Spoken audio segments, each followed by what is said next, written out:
Hello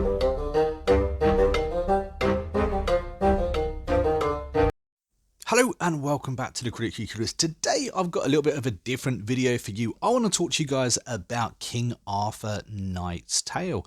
Now this is an up and coming CRPG that I've had my eye on for a little while. It's currently in early access on Steam and is set to release this year.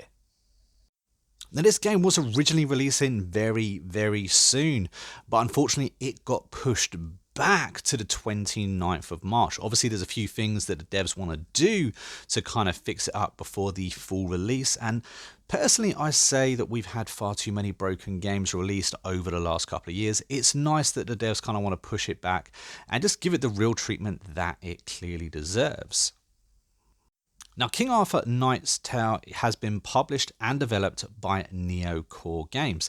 Now, they're not a AAA rated game by any means, but by the looks of this footage, we are in for a real treat. Now, as I said, this is currently released on early access on Steam, and it's a delayed release, so it will be coming to Xbox and PlayStation.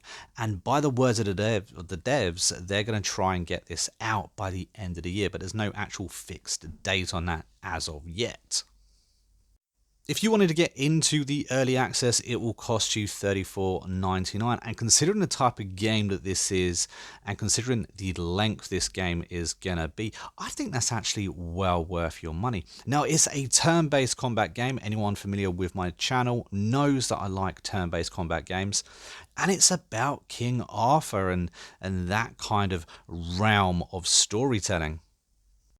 On Steam, it reads as a unique hybrid between turn-based combat and traditional RPG. Knight's Tale is a modern retelling of a classic King Arthur story filtered through the dark fantasy tropes, with a twist on traditional tales of chivalry. Now, I don't know about you guys, but anything to do with King Arthur, the Knight's Table, and all that kind of jazz, I am fully up for. And the fact that that's being put into a turn-based game, something that I love to play, I'm very excited to get my hands on this game. The basic idea of the game is that you take on the role of Sir Mordred, who's a sworn enemy of King Arthur. You're both killed, and for whatever reason, the Lady of the Lake choose to save you over Arthur. Why? Well, we don't know. That's going to be one of the things you're going to have to find out while actually playing the game, but it sounds very intriguing. Throughout the game, you get to choose your missions, mostly side missions at the moment, and those missions, depending on how you solve them and what you kind of do, will impact the type of knights that you're actually going to be able to recruit to your side. These are going to be usable companions as well.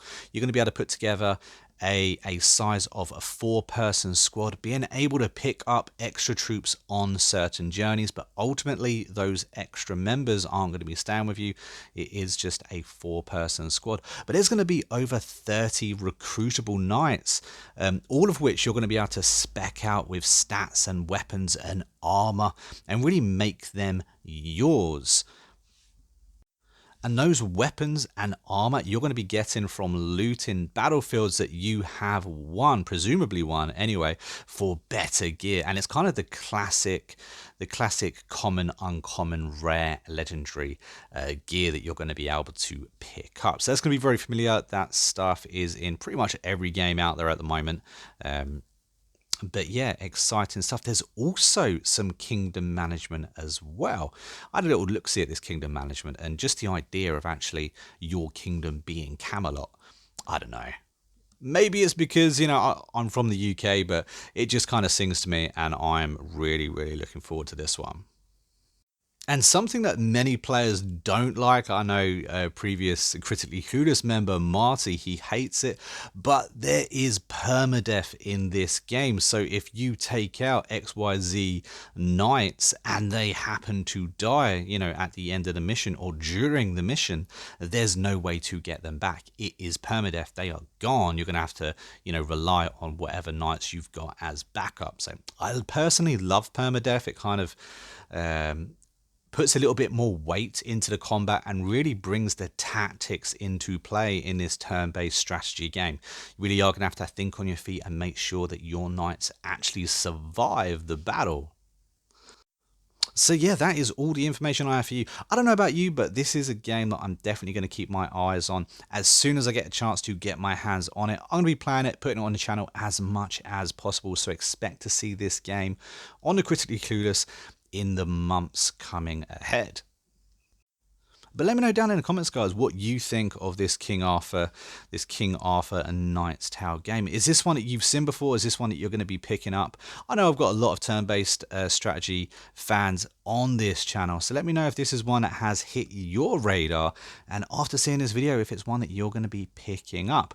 And I'll try my very best to reply to each and every comment.